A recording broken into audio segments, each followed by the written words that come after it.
spooky place. Imagine a world where the shadows move on their own, where the skittering of tiny feet is not just a sound, but a warning. Tonight, I invite you to step into a tale so chilling, so twisted, that sleep will feel like a distant memory. Because trust me, after this, you won't be having a good night's rest.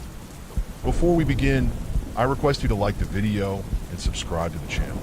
On that note, let's begin. The Blood Eagle. The wind howled across the frozen fjords, carrying with it the scent of salt and iron. The village of Skaldheim lay silent, its people huddled in their long houses, their breaths visible in the icy air. But in the great hall of Jarl Eric the Red, the air was thick with tension, sweat, and the acrid stench of fear. The fire in the hearth roared, casting flickering shadows on the wooden walls adorned with shields and tapestries of conquest. At the center of the hall, bound and kneeling, was Harold the Betrayer, once a trusted warrior of the Jarl, now a man condemned to a fate worse than death. The Blood Eagle. The very mention of it sent shivers through even the most hardened of Eric's warriors. It was a punishment reserved for the gravest of crimes: treason, cowardice, or the murder of kin. It was said that the gods themselves had whispered the method into the ears of the first Viking kings, a ritual of vengeance so brutal that it would echo in the halls of Valhalla and the pits of Helheim alike. Eric stood tall, his fur cloak draped over his broad shoulders, his eyes burning with a cold fury. In his hand, he held the ceremonial dagger, its blade etched with runes that glinted in the firelight. Around him, his warriors formed a circle, their faces grim, their voices silent. The only sound was the crackling of the fire and the ragged breathing of Harold, who stared defiantly at his former lord. "You betrayed me," Eric said, his voice low and thunderous. "You conspired with my enemies, plotted to take my throne, and spilled the blood of my kin. For this, you will pay the ultimate price. The Blood Eagle will carve your name into the annals of infamy, and your screams will serve as a warning to all who dare cross me." Harold spat blood onto the wooden floor, his lips curling into a sneer. "Do your worst, Eric. I do not fear death. But know this, your reign will end in blood and fire. The gods have forsaken you." Eric's eyes narrowed, and with a nod, two of his warriors stepped forward, gripping Harold by the arms and forcing him onto a wooden bench. They bound his wrists and ankles with thick ropes, ensuring he could not move. Harold's chest heaved as he struggled, but his defiance did not waver. The Jarl stepped forward, the dagger in his hand catching alight. He pressed the blade to Harold's back, just below the shoulder blades, and began a cut. The sound of flesh parting was sickening, and Harold's body tensed, but he did not cry out. Eric worked methodically, his hands steady, his expression unreadable. The warriors around him watched in silence, their faces pale but resolute. As the skin and muscle were peeled away, Eric reached into the wound with his bare hands, his fingers slick with blood. He grasped the ribs, one by one, and severed them from the spine with the dagger. The sound of bone cracking echoed through the hall, and Harold's breath came in ragged gasps. Still, he did not scream. When the ribs were freed, Eric pulled them outward, spreading them like the wings of a great bird. The sight was grotesque, the ribs glistening with blood and viscera, their jagged edges protruding from Harold's back. The warriors murmured among themselves, some crossing themselves in a gesture of warding, others averting their eyes. But Eric was not finished. He reached into the cavity he had created, his hands searching for the lungs. Harold's body convulsed as Eric grasped the organs and pulled them free, draping them over the splayed ribs. The lungs expanded and contracted with Harold's labored breaths, a macabre parody of life. At last, Harold screamed. The sound was inhuman, a guttural wail that seemed to shake the very walls of the hall. His body thrashed against the ropes, his eyes wide with agony and terror.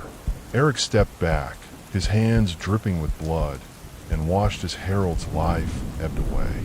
But as the screams faded and Harold's body went still, something strange happened. The fire in the hearth flickered and died, plunging the hall into darkness. The warriors muttered in fear, their voices rising in panic. Eric turned, his eyes scanning the shadows, and saw something move.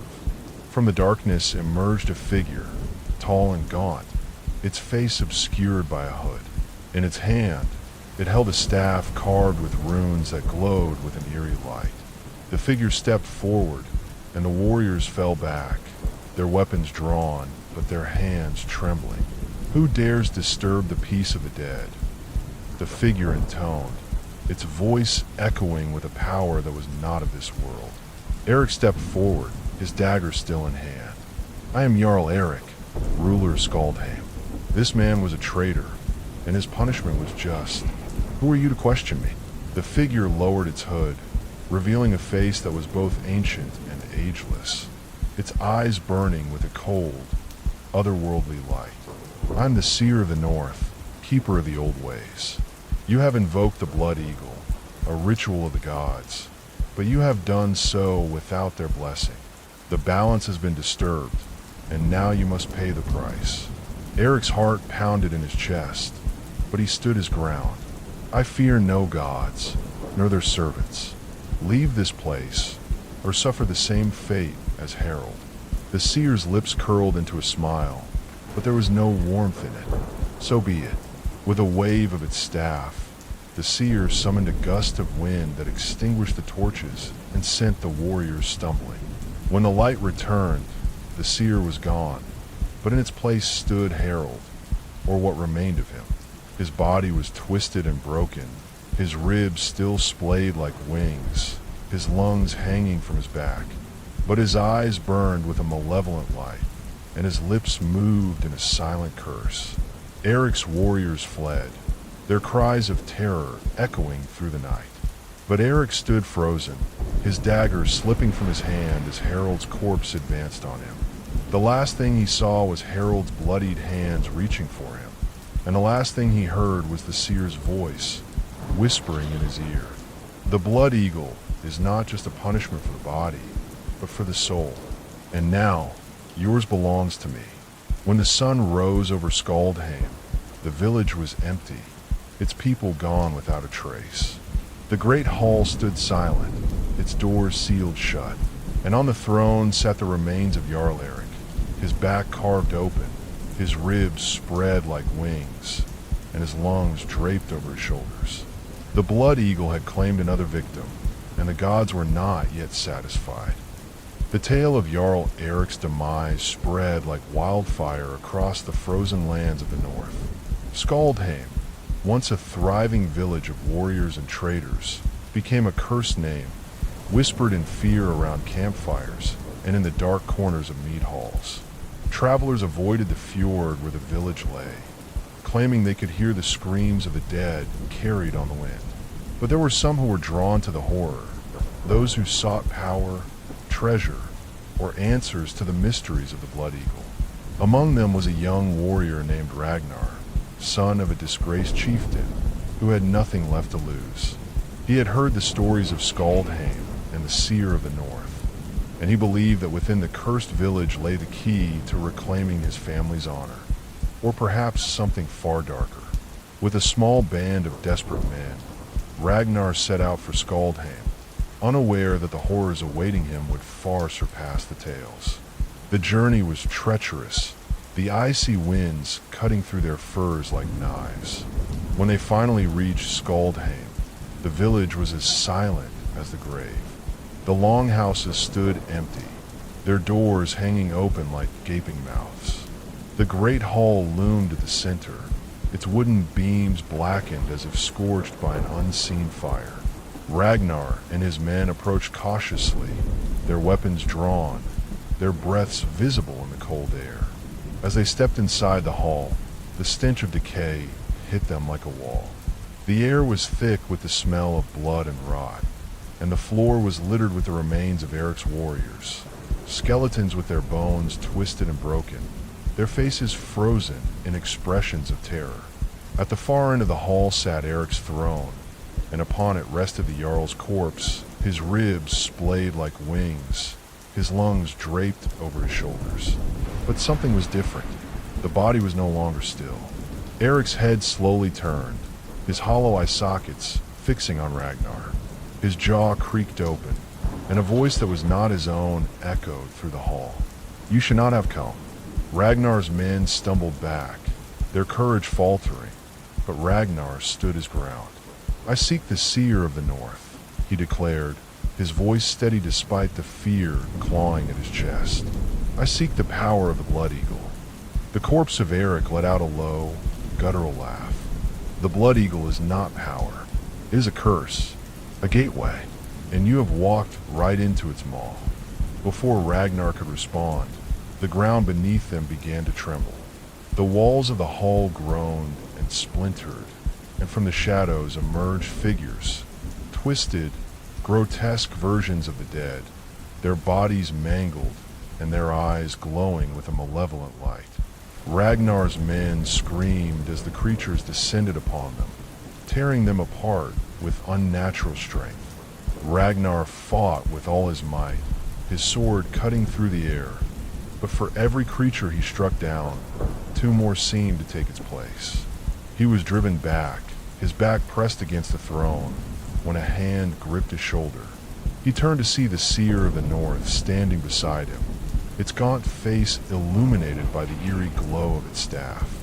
"You sought me, Ragnar, son of Bjorn," the seer said, its voice a chilling whisper. "But you do not understand what you ask.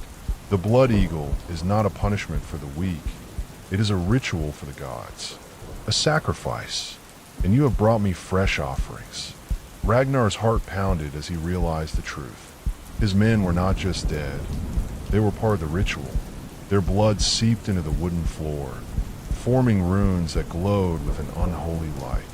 The seer raised its staff, and the air grew thick with the stench of iron and ash. "You wanted power," the seer said, its eyes boring into Ragnar's soul. "Now you shall have it. But power always comes at a price."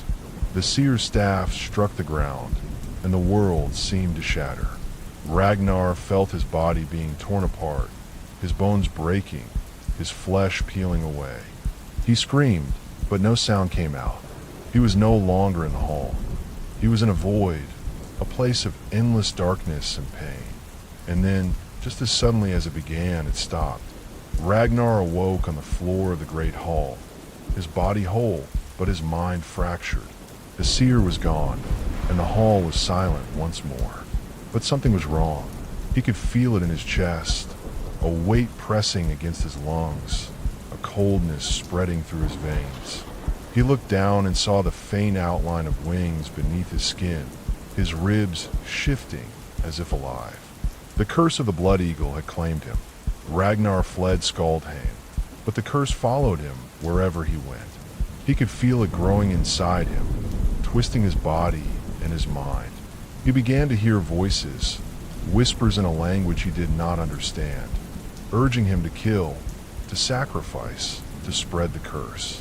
At first, he resisted, but the voices grew louder, more insistent, until he could no longer tell where they ended, and he began. One by one, he lured his enemies to Skaldheim, promising them power, wealth, or vengeance. And one by one, he performed the Blood Eagle, carving their backs and spreading their ribs, offering their souls to the gods. With each sacrifice, the curse grew stronger, and Ragnar's humanity faded. His body began to change, his ribs protruding through his skin, his lungs expanding unnaturally. He was becoming something else, a vessel for the seer's dark power. Years passed, and Ragnar became a legend, a monster whispered about in fear. The village of Skaldheim became a place of pilgrimage for the desperate and the damned, those who sought the power of the Blood Eagle. But none who entered the great hall ever returned. And in the shadows, the seer watched, its smile growing wider with each soul claimed. For the blood eagle was not just a curse. It was a ritual to open the gates between worlds, to bring about the return of the old gods. And Ragnar, the once proud warrior, was now their herald, their instrument of destruction. The final twist came on a night when the moon was full and the air was thick with the scent of blood. Ragnar stood in the great hall, his body twisted and broken, his ribs fully splayed, his lungs hanging from his back. The seer stood before him, its staff raised, its voice echoing with the power of the gods. "The time has come," the seer intoned. "The gates are open. The gods are returning." Ragnar's body convulsed as the final transformation took hold. His flesh melted away, revealing a creature of bone and shadow, its wings spread wide, its eyes burning with an unholy light. The seer bowed before it, and the creature let out a roar that shook the earth.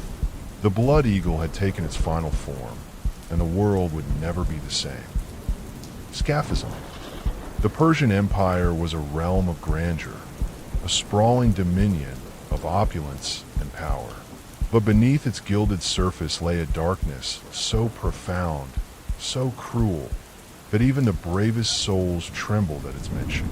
Among the empire's many methods of punishment, none was as feared as scaphism, the dreaded boats. It was a punishment reserved for the most heinous of crimes, a fate so horrifying that it was whispered about in hushed tones, as if speaking its name might summon its horrors. The sun hung low in the sky, casting long shadows over the execution grounds. The air was thick with the stench of decay, a foul miasma that clung to the back of the throat. The stagnant pond at the center of the clearing was a murky green, its surface rippling with the movements of unseen creatures. Flies buzzed lazily in the humid air, their droning hum a constant reminder of the horrors that awaited. The condemned man, Darius, was dragged forward, his wrists bound with coarse rope. His face was pale, his eyes wide with terror. He had been a soldier once, a loyal servant of the Empire, but betrayal had sealed his fate. The crowd that had gathered to witness his punishment was silent, their faces a mixture of fear and morbid curiosity. The executioners, clad in dark robes, worked with methodical precision. 2 wooden boats, hollowed out and weathered by time, were brought forward. Darius struggled as they forced him to lie down between them, his head, hands, and feet left exposed. The boats were bound together with thick ropes, trapping him in a coffin-like embrace. "Please," Darius begged, his voice trembling. "Mercy," but there would be no mercy. The executioners began their grim work, force-feeding him a mixture of milk and honey. The sweet concoction was poured down his throat until he gagged, his stomach bloating painfully. More honey was smeared over his exposed skin, its sticky sweetness attracting the attention of the swarming insects. As the sun dipped below the horizon, the boats were pushed into the stagnant pond. The water was warm, almost feverish, and it lapped against the sides of the boats with a sickening slosh. Darius's cries echoed across the clearing, a desperate plea for release that went unanswered. The first night was the longest. The insects came in droves, drawn by the scent of honey and the promise of flesh. They crawled over Darius's skin, their tiny legs tickling at first, then biting, burrowing. He thrashed as much as the boats would allow, but there was no escape. The force feeding continued, the milk and honey churning in his stomach until he was racked with violent diarrhea. The filth pooled beneath him, a breeding ground for more insects. By the second day, the pain was unbearable. His skin was raw and bleeding, his body a feast for the swarming creatures. The stagnant water seeped into his wounds, the infection spreading like wildfire. He could feel them inside him, their tiny bodies wriggling beneath his flesh. His screams had turned to hoarse whispers, his voice stripped away by hours of agony. On the 3rd day, the hallucinations began.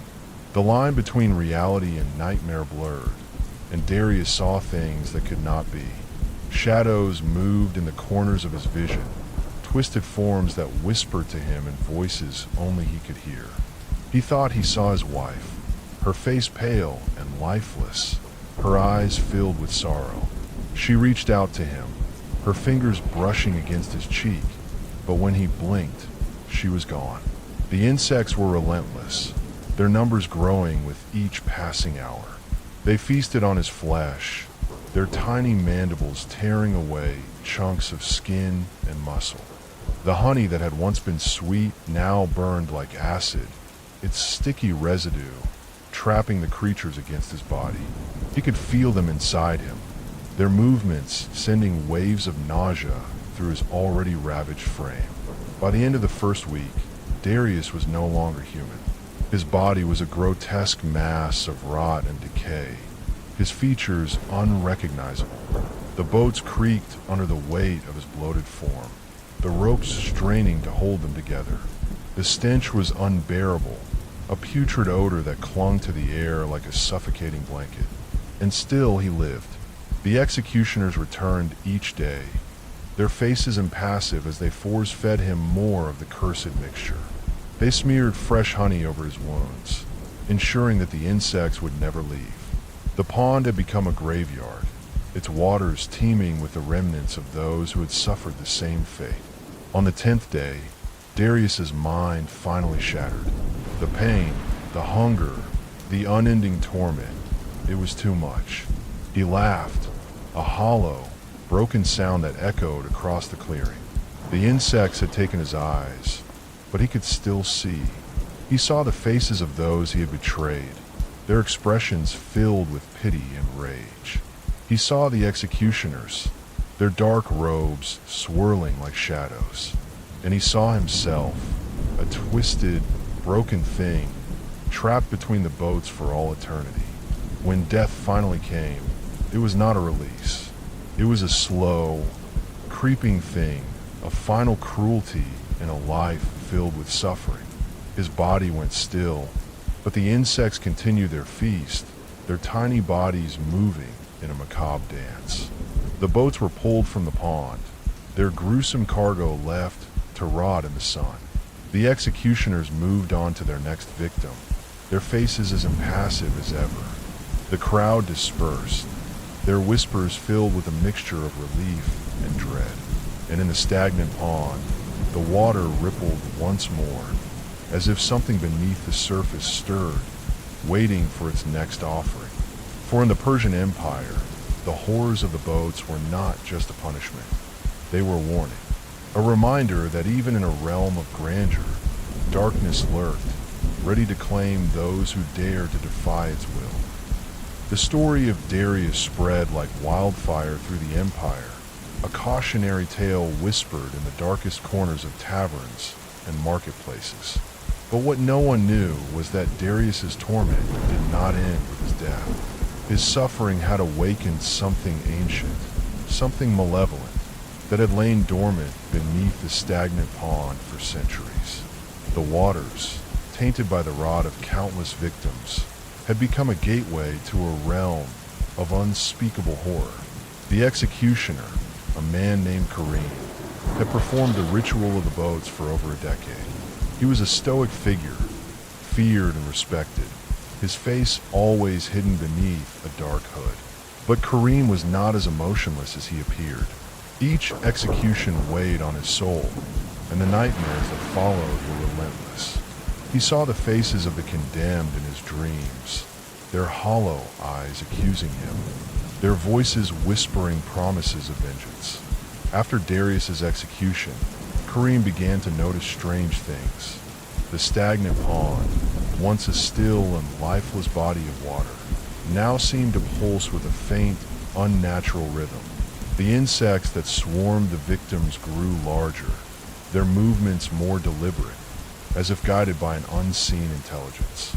And at night, Kareem heard whispers, voices that seemed to come from the pond itself, calling his name. One evening, as Kareem prepared for another execution, he felt a cold hand grip his shoulder. He spun around, but no one was there. The air grew heavy, and the whispers grew louder. forming words he could almost understand.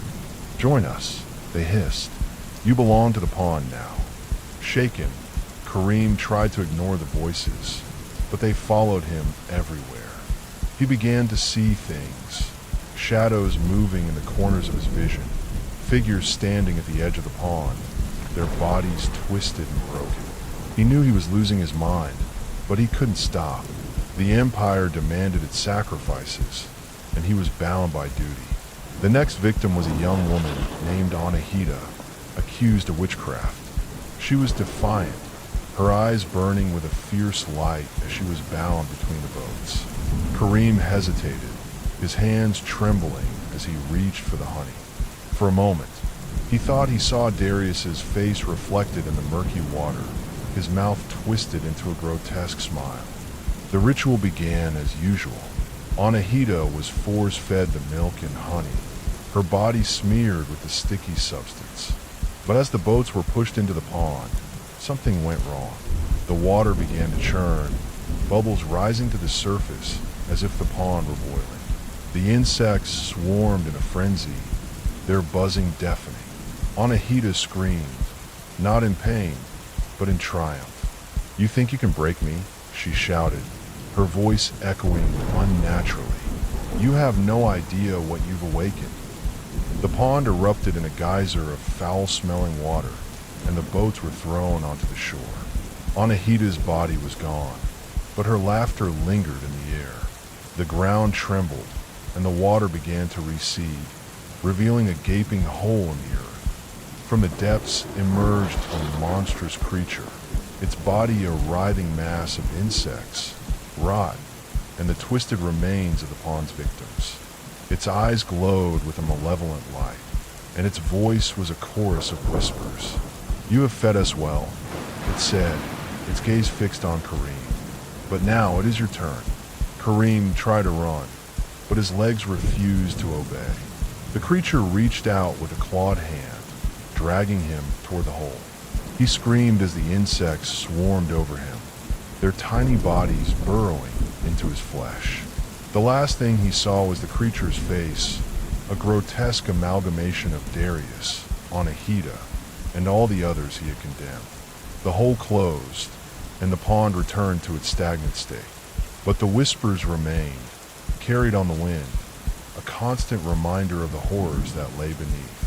The Empire continued its reign, unaware of the darkness it had unleashed. And in the depths of the pond, the creature waited, its hunger growing with each passing day. Years later, a new executioner arrived at the pond, a young man eager to prove his loyalty to the Empire. As he prepared for his first execution, he noticed something strange. The water seemed to ripple, as if in anticipation. And as he leaned closer, he heard the whispers. "Welcome," they said. "We've been waiting for you." The executioner smiled, his eyes glinting with a familiar madness. For he was not a stranger to the pond. He was Kareem, reborn, his soul bound to the creature that now ruled the depths.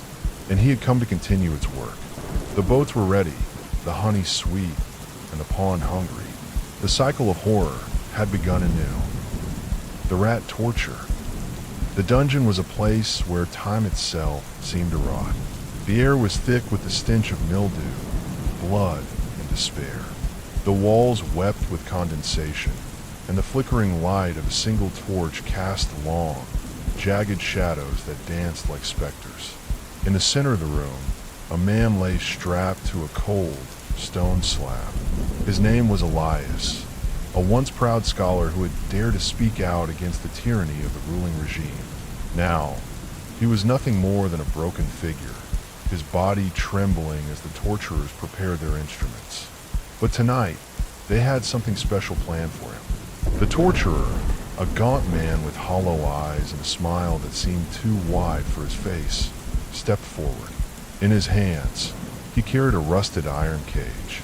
Inside, a dozen rats scurried frantically, their beady eyes glinting in the dim light. They were starving, their ribs visible beneath their matted fur, and their sharp teeth gnashed together in anticipation. "Do you know why we use rats?" Elias?" the torturer asked, his voice a low, guttural whisper. "They are creatures of desperation. When cornered, they will do anything to survive, even if it means eating their way through flesh and bone." Elias's breath came in shallow gasps as the torturer placed the cage on his bare chest. The cold metal bit into his skin, and the rats inside squealed and clawed at the bars, their hunger palpable. The torturer then lit a brazier filled with glowing coals and placed it on the other side of the cage. The heat began to rise, and the rats grew more frantic, their squeals turning into high-pitched shrieks. "Please," Elias begged, his voice cracking. "I'll tell you anything you want to know. Just don't do this." The torturer leaned in close, his breath hot and rancid. "Oh, Elias," he said, his grin widening. "This isn't about information. This is about sending a message. A message that will echo through the streets and into the hearts of those who dare to defy us." As the heat intensified, the rats began to panic. They clawed at the bottom of the cage, their sharp nails scraping against Elias's skin. He screamed as the first rat broke through, its teeth sinking into his flesh. Then another followed, and another, until the cage was a writhing mass of fur and blood. But then, something strange happened. The rats stopped. They froze in place, their bodies rigid, as if they were listening to some unseen command. The torturer frowned, his confidence wavering for the first time. He reached out to shake the cage, but before he could touch it, the rats turned as one and stared at him with an intelligence that sent a chill down his spine. What is this?" he muttered, taking a step back. The rats began to move again, but this time, they weren't burrowing into Elias's flesh. Instead, they began to chew through the bars of the cage, their teeth gnashing with a speed and precision that defied nature. Within moments, the cage was broken, and the rats spilled out onto the floor. The torturer stumbled backward, his eyes wide with fear. No, this isn't possible."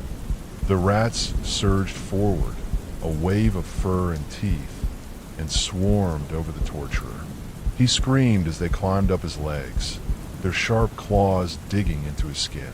He tried to bat them away, but there were too many. They crawled up his chest, their beady eyes gleaming with malice, and then they began to burrow. Elias watched in horrified fascination as the rats disappeared into the torturer's flesh, their bodies wriggling beneath his skin. The man's screams turned to gurgles as blood poured from his mouth and nose. He collapsed to the floor, his body convulsing as the rats continued their gruesome feast. But the horror didn't end there. The torturer's body began to twitch and writhe, his limbs jerking in unnatural ways. His skin bulged and rippled as if something was moving beneath it. Then, with a sickening tear, his chest burst open, and a swarm of rats emerged, their fur slick with blood. They turned their gaze on Elias, their eyes glowing with an otherworldly light. Elias's heart pounded in his chest as the rats began to approach him. But instead of attacking, they stopped at the edge of the stone slab and stared at him with an almost reverent expression.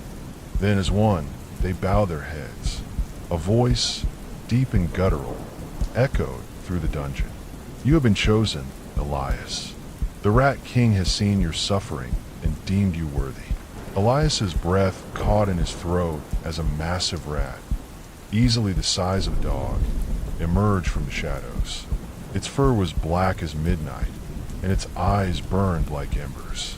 It moved with a grace that belied its size, its long tail dragging behind it like a serpent.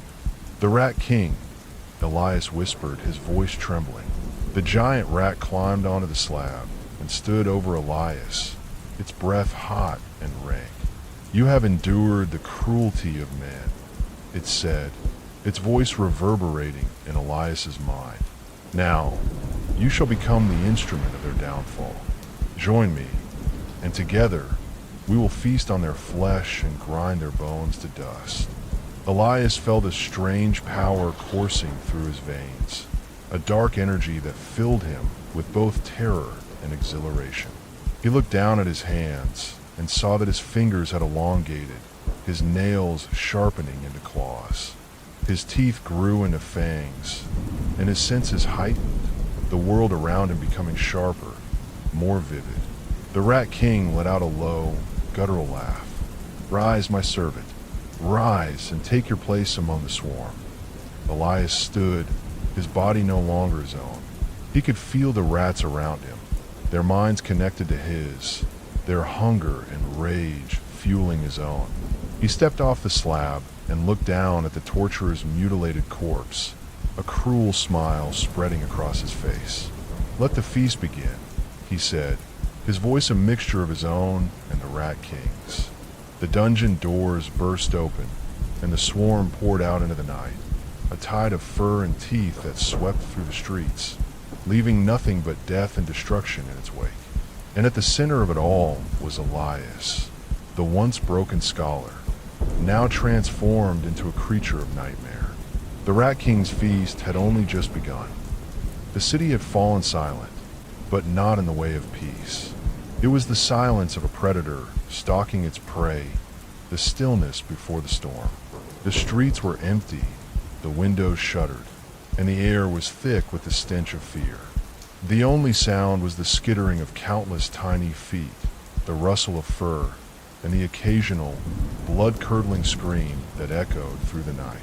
Elias moved through the shadows, his body no longer entirely human. His limbs were longer, his posture hunched, and his eyes glowed with a feral light. The rats followed him like a living shadow, their numbers growing with every passing moment. They poured out of sewers, crawled from broken walls, and emerged from the darkest corners of the city. The Rat King's power was spreading, and Elias was its harbinger. The first to fall were the guards. They had been stationed at the gates, their swords drawn and their faces pale with fear. They never stood a chance. The swarm descended upon them like a black tide, their tiny teeth tearing through armor and flesh alike. The men screamed as they were consumed, their cries cut short as the rats burrowed into their throats. Elias watched from the shadows, a cruel smile twisting his face. He could feel their pain, their terror, and it fed him. But the Rat King was not satisfied. More, the voice echoed in Elias's mind, deep and guttural, like the grinding of bones. "We must feast. We must grow." Elias obeyed. He led the swarm deeper into the city, to the homes of the wealthy, the powerful, those who had turned a blind eye to the suffering of the people. The rats poured through windows and under doors, their squeals mingling with the screams of the dying. Families were torn apart, their bodies reduced to bloody scraps as the swarm devoured everything in its path. But amidst the chaos, Elias began to notice something strange. The rats were changing. They grew larger, their eyes brighter, their movements more deliberate. And then, one by one, they began to stand on their hind legs, their bodies twisting and contorting into grotesque parodies of human form. They were no longer just rats. They were becoming something else, something worse. The Rat King's laughter echoed in Elias's mind. "Do you see, my servant?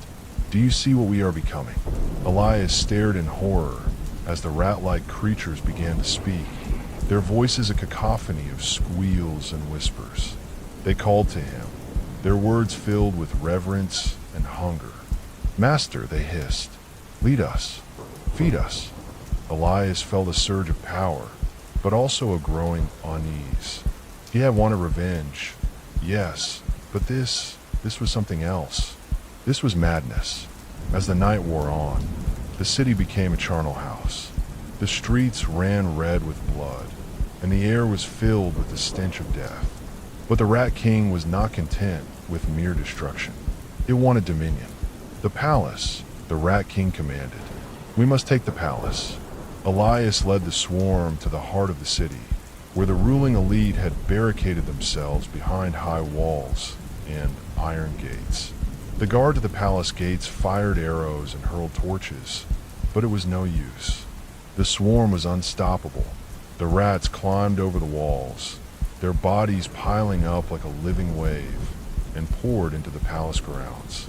The ruling council was gathered in the grand hall, their faces pale with terror as the doors burst open and Elias stepped inside. Behind him, the rat-like creatures followed, their eyes gleaming with malice. The council members begged for mercy, but Elias felt nothing. He was no longer in control. The Rat King's was his own.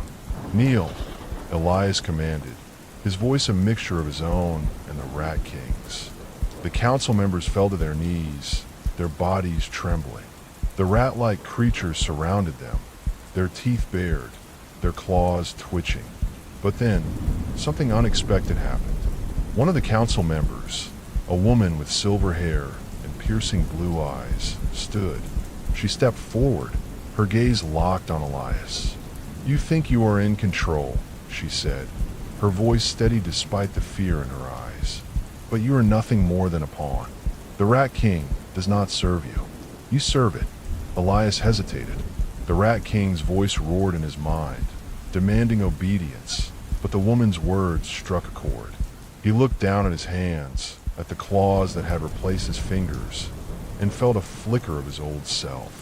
"Silence her," the Rat King commanded. The rat-like creatures surged forward, but the woman raised her hand, and a strange symbol glowed on her palm. The creatures recoiled, hissing and screeching as if burned. "You think you are the first to fall under its sway?" the woman said, her voice rising. "The Rat King is ancient. It has existed for centuries, feeding on suffering and despair. What can be stopped?" Elias felt a surge of hope, but it was quickly crushed as the Rat King's voice filled his mind. "Do not listen to her lies. She seeks to weaken you, to destroy us." The woman stepped closer, her eyes locked on Elias. "You still have a choice. You can break free, but you must act now." Elias's body trembled as he fought against the Rat King's control. He could feel its power, its rage, but he could also feel something else, a spark of humanity buried deep within. "No," he whispered, his voice trembling. I won't let you win." With a roar of defiance, Elias turned on the Rat King. He reached out with his mind, grasping at the dark energy that bound them together, and tore it apart. The Rat King's scream echoed through the hall, a sound of pure rage and despair, as its power was shattered.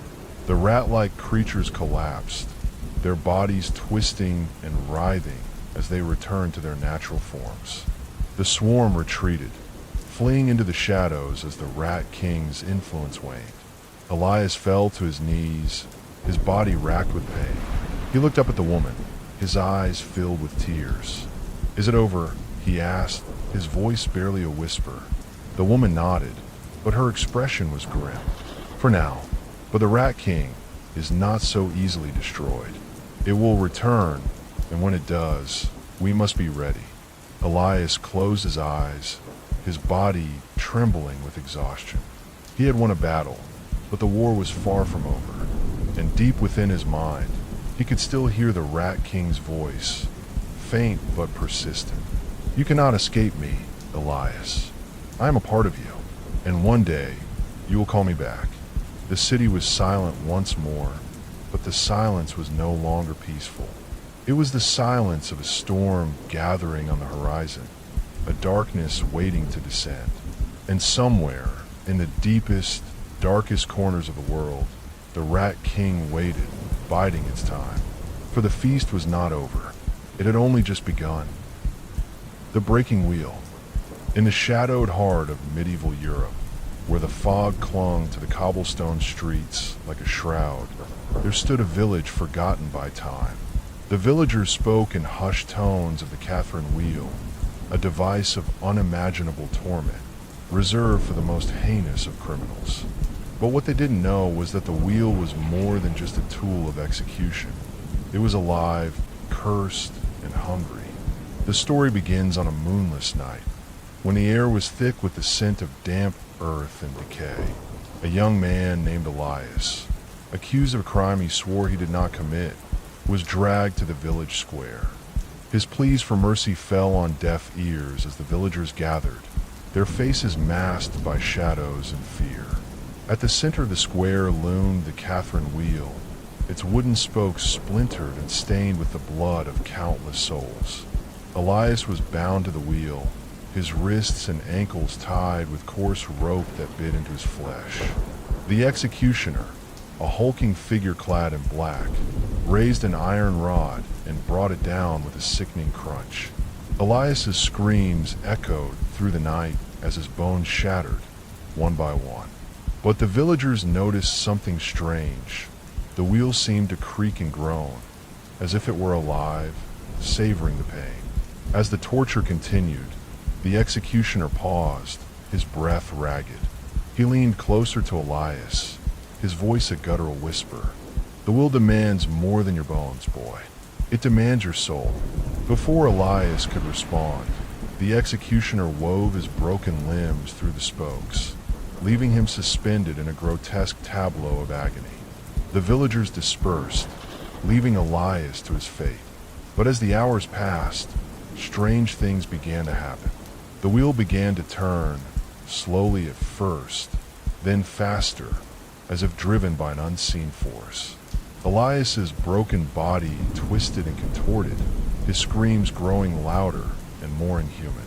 The villagers, huddled in their homes, could hear the sound of bones snapping and flesh tearing, but they dared not look. By morning, Elias was gone. All that remained was the wheel, now slick with fresh blood, and a trail of crimson leading into the forest. The villagers whispered of a curse, of a demon that had taken Elias's soul and left his body to wander the earth, broken and vengeful. Years passed, and the village tried to forget, but the wheel remained, a silent sentinel of death. Then, on another moonless night, a traveler arrived, seeking shelter from the storm. He was a stranger, with eyes that glinted like shards of glass, and a voice that sent shivers down the spine. The villagers warned him of the wheel, but he only smiled, a cold, mirthless smile. "I know of the wheel," he said, "and I know how to break its curse."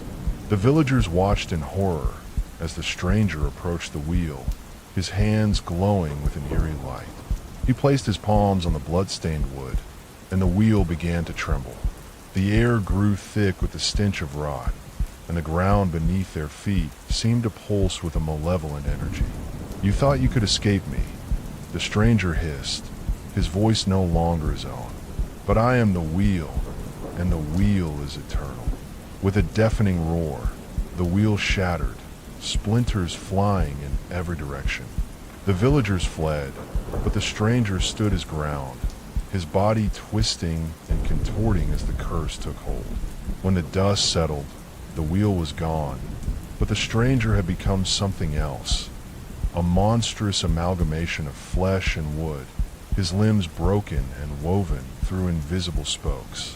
To this day, the villagers say that the wheel still roams the forest, its victim forever bound to its curse. And on moonless nights, if you listen closely, you can hear the sound of bones snapping and the faint, anguished cries of those who dared to defy the Catherine wheel. The villagers thought the nightmare was over when the wheel shattered and the stranger vanished into the forest. But the curse was far from broken. It had only grown stronger, feeding on the fear and despair of those who had witnessed its power. The forest, once a place of quiet solitude, became a labyrinth of shadows and whispers. No one dared to enter, for those who did never returned. Months after the stranger's disappearance, a young woman named Anya arrived in the village. She was a healer, drawn by rumors of a cursed land and a people in need of salvation. The villagers warned her of the forest, of the wheel's lingering presence, but Anya was undeterred. She had seen horrors before, plagues, famines, and the cruelty of men, but nothing could prepare her for what awaited her in the woods. On her first night in the village, Anya heard it, a low, guttural groaning, like the creak of ancient wood. It came from the forest, a sound that seemed to beckon her. Against the villagers' pleas, she ventured into the trees, her lantern casting flickering light on the gnarled roots and twisted branches. The deeper she went, the louder the groaning became, until she stumbled upon a clearing. There, in the center of the clearing, stood the wheel. But it was no longer the crude, blood-stained device of old. It was alive, its wooden spokes writhing like the legs of a monstrous insect. At its center hung the stranger, his body fused with the wheel, his broken limbs twisted and elongated. His eyes, now black as coal, locked onto Anya, and a voice that was not his own echoed through the clearing. "You should not have come," it rasped. "The wheel hungers, and it will not be denied." Anya tried to flee, but the forest seemed to close in around her. The trees bent and twisted, their branches forming a cage. The wheel began to turn, its spokes slicing through the air with a sickening whir. The stranger's body contorted, his bones snapping and reforming as the wheel consumed him. And then, with a final, agonized scream, he was gone, absorbed into the wheel's cursed frame. The wheel turned its attention to Anya. She felt an invisible force pulling her closer, her limbs growing heavy and unresponsive. The wheel's spokes reached out, wrapping around her like the arms of a lover. She tried to scream, but no sound came out. The last thing she saw before darkness claimed her was the wheel's center, a gaping maw of splintered wood and blood. When Anya awoke, she was no longer in the forest. She was in the village square, standing before the villagers. But something was wrong. Her body felt alien, her limbs stiff and unyielding. She looked down and saw that her hands were no longer flesh and blood. They were wood, splintered and stained with blood. The villagers recoiled in horror as Anya's body began to twist and contort, her bones snapping as the curse took hold. "The wheel demands a new host," a voice whispered, though Anya's lips did not move. "And it will not stop until it has consumed you all." The villagers fled as Anya's body was lifted into the air, her limbs weaving through invisible spokes. Her screams echoed through the night, a sound that would haunt the village for generations. Years passed, and the village became a ghost town, its streets empty and its homes crumbling. But the wheel remained, its cursed presence lingering in the forest. Travelers who passed through the area spoke of strange sounds, the creak of wood, the snap of bones, and the faint, anguished cries of those who had fallen victim to the wheel's hunger. Some say the wheel is still out there, waiting for its next victim. Others claim it has grown stronger, its influence spreading beyond the forest. But one thing is certain: the curse of the Catherine Wheel is eternal, and it will not rest until it has consumed all who dare to defy it. And on moonless nights, when the air is thick with the scent of damp earth and decay, you can still hear it, the groaning of the wheel, the snap of bones, and the whispers of the damned. For the wheel is alive, and it is hungry. The village was now a desolate wasteland, its streets overgrown with weeds, and its buildings crumbling into dust. The forest, once a place of life and growth, had become a twisted, malevolent entity. The trees seemed to writhe and twist, their branches reaching out like skeletal fingers. The air was thick with the stench of decay, and the ground was littered with the bones of those who had dared to enter. But the wheel was no longer confined to the forest. It had grown, its cursed influence spreading like a plague. The few remaining villagers whispered of strange occurrences, crops withering overnight, livestock found mutilated, and the sound of the wheels groaning echoing through the night. They spoke of shadows that moved on their own, of whispers that seemed to come from nowhere, and of a presence that watched them from the darkness. One night, a group of travelers arrived in the village. They were mercenaries, hardened by years of battle and unafraid of the tales they had heard. Their leader, a grizzled warrior named Gregor, scoffed at the villagers' warnings. "Superstitious nonsense," he muttered. "There's no such thing as curses. Just men with too much fear and too little courage." The villagers begged him to leave, but Gregor and his men were determined to uncover the truth. They ventured into the forest, their weapons at the ready. The deeper they went, the more oppressive the atmosphere became. The trees seemed to close in around them, their branches forming a labyrinth of shadows. The air grew colder, and the sound of the wheels groaning grew louder. Finally, they reached the clearing. The wheel stood at its center, its wooden spokes writhing like the legs of a monstrous insect. At its center hung Anya, her body fused with the wheel, her eyes black as coal. She turned to face them, her lips curling into a grotesque smile. "You should not have come," she rasped, her voice a chorus of whispers. "The wheel hungers, and it will not be denied." Gregor raised his sword, his men following suit. "We'll see about that," he growled. But as they charged, the wheel began to turn, its spokes slicing through the air with a sickening whir. The ground beneath their feet seemed to pulse with a malevolent energy, and the trees bent and twisted, their branches forming a cage. Gregor's men were lifted into the air, their bodies contorting and twisting as the curse took hold. Their screams echoed through the night, a sound that would haunt Gregor for the rest of his days. Gregor fought with all his might, but it was no use. The wheel's power was too great. He felt an invisible force pulling him closer, his limbs growing heavy and unresponsive. The wheel's spokes reached out, wrapping around him like the arms of a lover. He tried to scream, but no sound came out. The last thing he saw before darkness claimed him was the wheel's center, a gaping maw of splintered wood and blood. When Gregor awoke, he was no longer in the forest. He was in the village square, standing before the villagers. But something was wrong. His body felt alien, his limbs stiff and unyielding.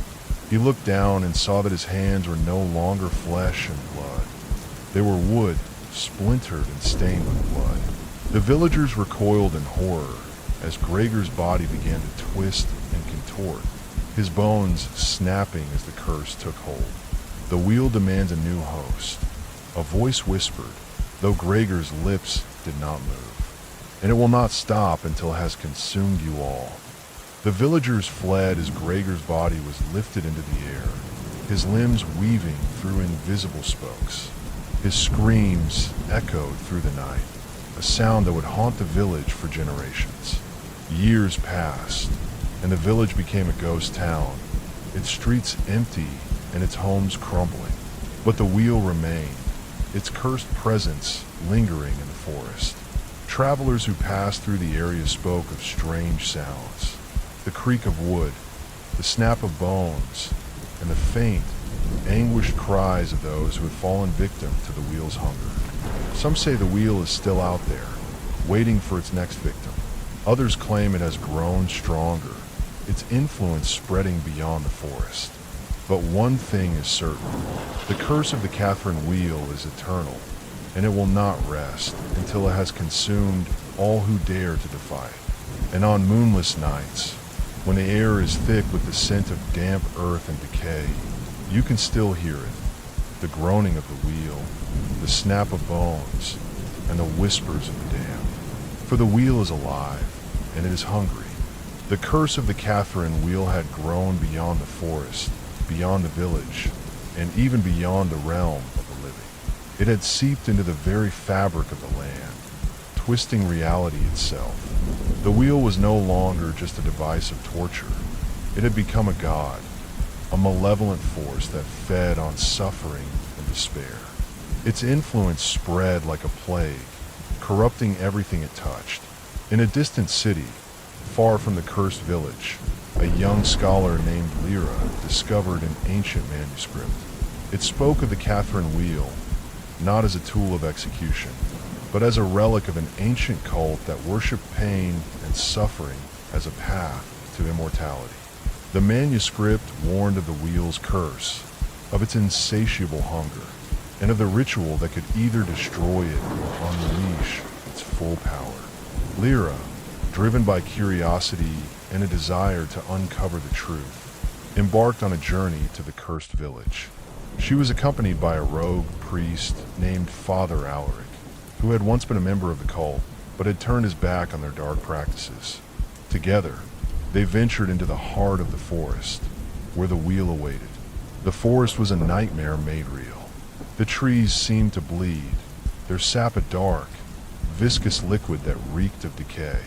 The ground was littered with bones, and the air was thick with the sound of whispers.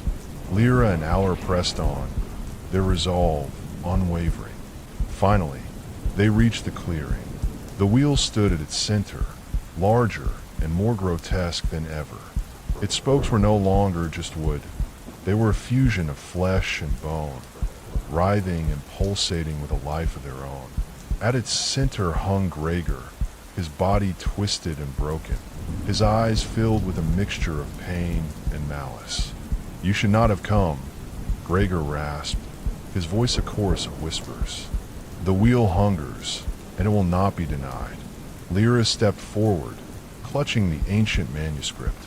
"We're here to end this," she declared. "We know the ritual."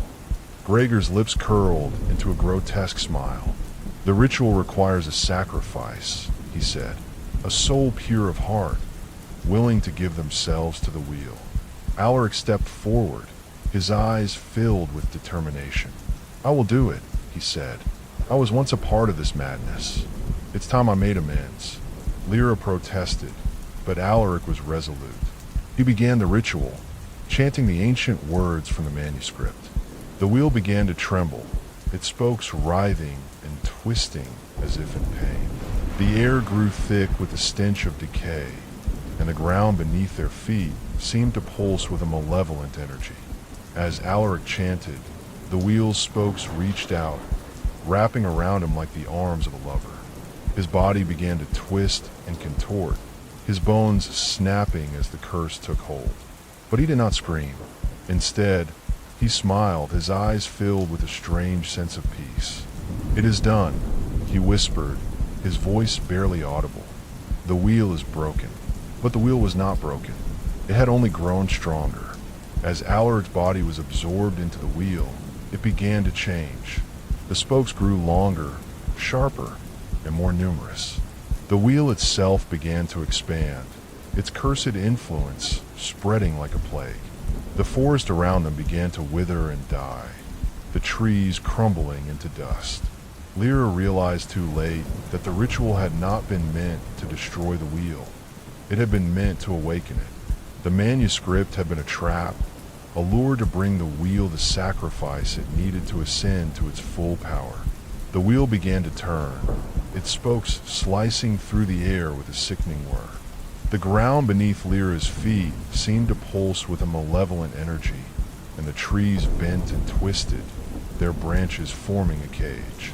She felt an invisible force pulling her closer, her limbs growing heavy and unresponsive. The wheel's spokes reached out, wrapping around her like the arms of a lover. She tried to scream, but no sound came out. The last thing she saw before darkness claimed her was the wheel's center, a gaping maw of splintered wood and blood. When Lyra awoke, she was no longer in the forest. She was in the city, standing before the people. But something was wrong.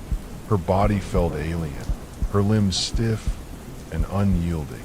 She looked down and saw that her hands were no longer flesh and blood. They were wood, splintered and stained with blood. The people recoiled in horror as Lyra's body began to twist and contort, her bones snapping as the curse took hold.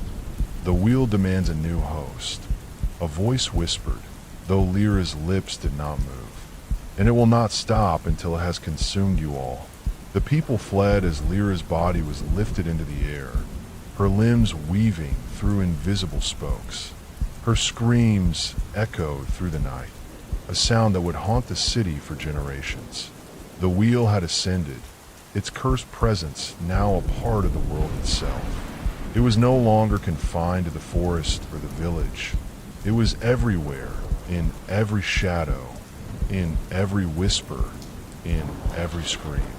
The curse of the Catherine wheel was eternal, and it would not rest until it had consumed all who dared to defy it. And on moonless nights, when the air is thick with the scent of damp earth and decay, you can still hear it, the groaning of the wheel, the snap of bones, and the whispers of the damned. For the wheel is alive, and it is hungry, and it will never stop. The brazen bull. In the shadowed heart of ancient Athens, where the gods themselves seemed to turn their gaze away, there lived a man named Perillos, a craftsman of unparalleled skill and ambition. His hands, though gifted, were cursed with a hunger for infamy. He sought not just to create, but to astonish, to terrify, to leave a mark upon the world that would echo through the ages. And so he conceived of a device so horrifying, so grotesque, that even the gods might shudder at its mention: the brazen bull. The bull was no ordinary sculpture. It was a masterpiece of torment, a life-sized hollow beast cast in gleaming bronze, its eyes glinting with a malevolent intelligence. Its mouth was slightly ajar, as if ready to bellow, and its nostrils flared with the promise of fire. But it was not the exterior that made the bull a thing of nightmares. It was what lay within. The bull was designed to be an instrument of execution, a furnace of flesh and bone. The condemned would be sealed inside, and a fire would be lit beneath its belly. As the metal heated, the victim would be roasted alive, their screams trapped within the hollow chamber. But Perillos was not content with mere suffering. He wanted his creation to be a spectacle, a symphony of agony. The bull was engineered with a complex system of tubes and pipes, designed to transform the screams of the dying into eerie, bull-like roars. The louder the victim screamed, the more the bull seemed to come alive, its metallic voice echoing through the streets, a grotesque mockery of life. When Perillos presented his creation to Phalaris, the tyrant of Agrigentum, he expected admiration, perhaps even reward. Phalaris, known for his cruelty, was intrigued, but he was also suspicious. How could he be sure that the bull worked as promised?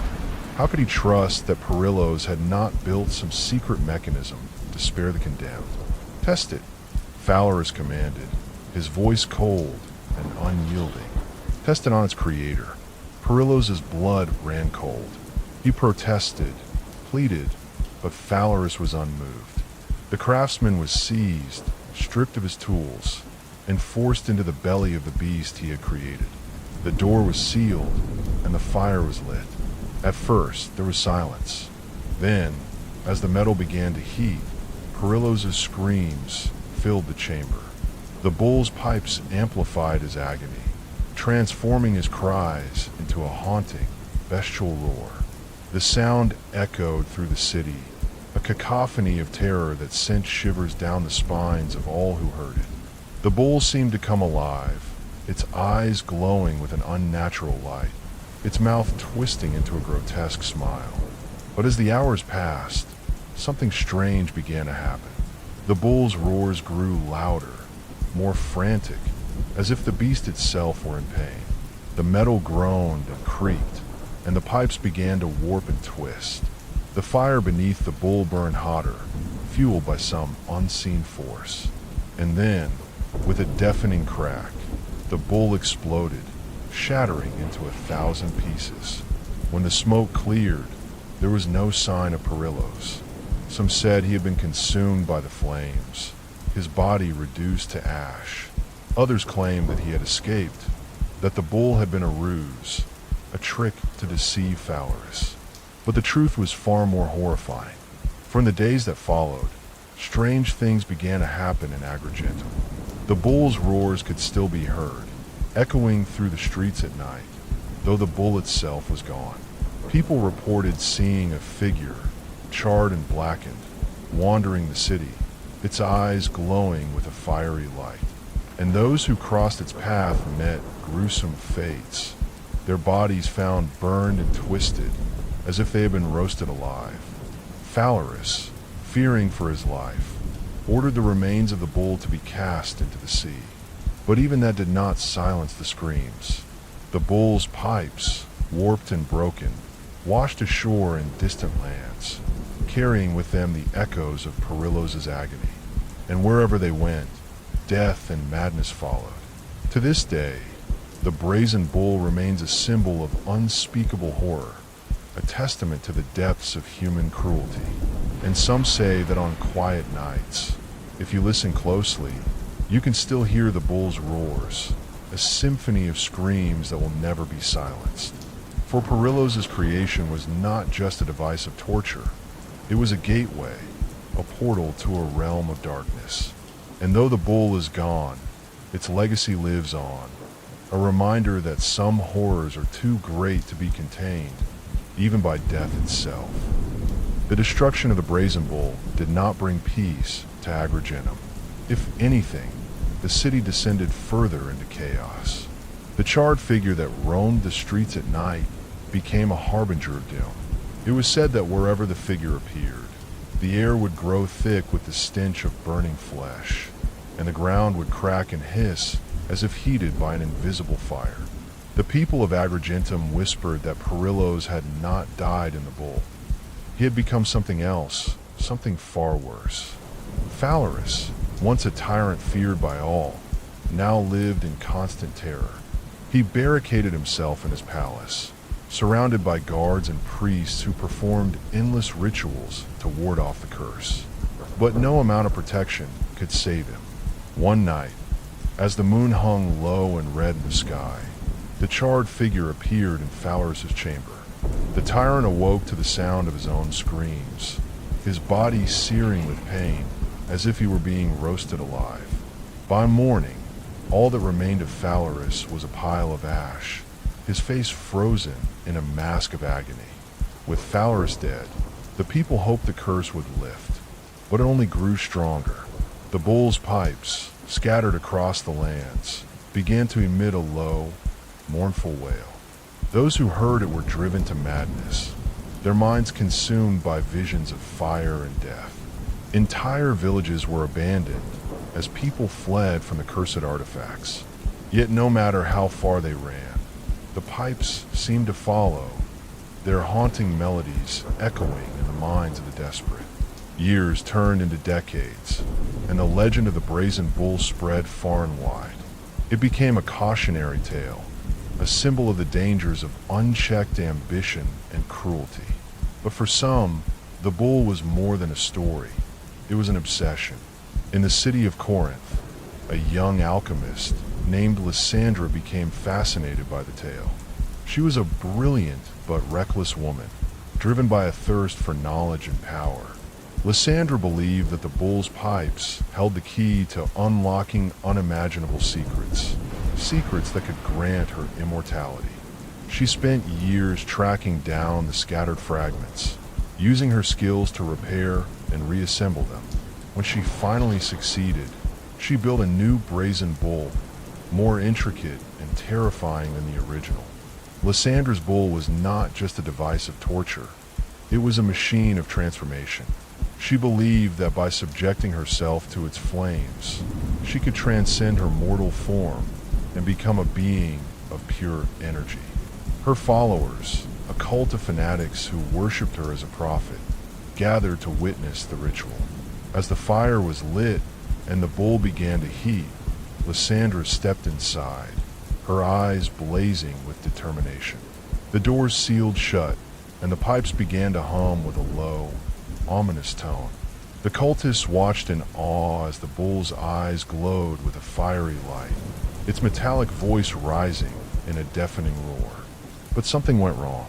The bull's pipes, corrupted by the curse, began to twist and warp, their melodies turning into a cacophony of screams.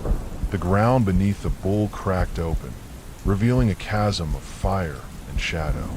The cultists, realizing too late the horror they had unleashed, tried to flee, but the bull's voice held them in thrall. One by one, they were drawn into the flames, their bodies consumed by the inferno. When the fire finally died down, the bull was gone, and Lysandra with it. But the curse was not. The chasm remained, a gaping wound in the earth that pulsed with a sickly, fiery light.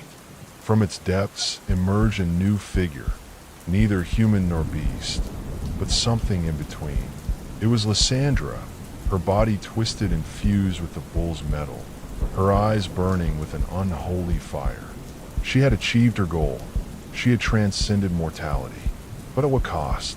Lysandra, now a creature of nightmare, roamed the land, spreading the curse of the brazen bull wherever she went. The pipes, now part of her being, emitted a constant, mournful wail that drove all who heard it to madness.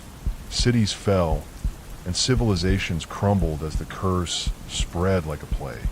And so, the legend of the brazen bull lived on, not as a tale of the past, but as a living nightmare. For Lysandra's transformation was not the end, it was only the beginning. The bull's curse would continue to spread, consuming everything in its path, until the world itself was reduced to ash. And in the heart of the chasm, where the bull had first emerged, a new fire began to burn. It was said that whoever gazed into its depths would see their own fate, twisted and broken, a reflection of the eternal torment that awaited them. For the brazen bull was not just a device of torture. It was a force of nature, a manifestation of humanity's darkest desires. And as long as those desires existed, the bull would never truly die. It would only wait, biding its time, until the next fool sought to unlock its secrets. And then, the cycle would begin anew. Thank you all for watching. Please like and subscribe for more scary stories.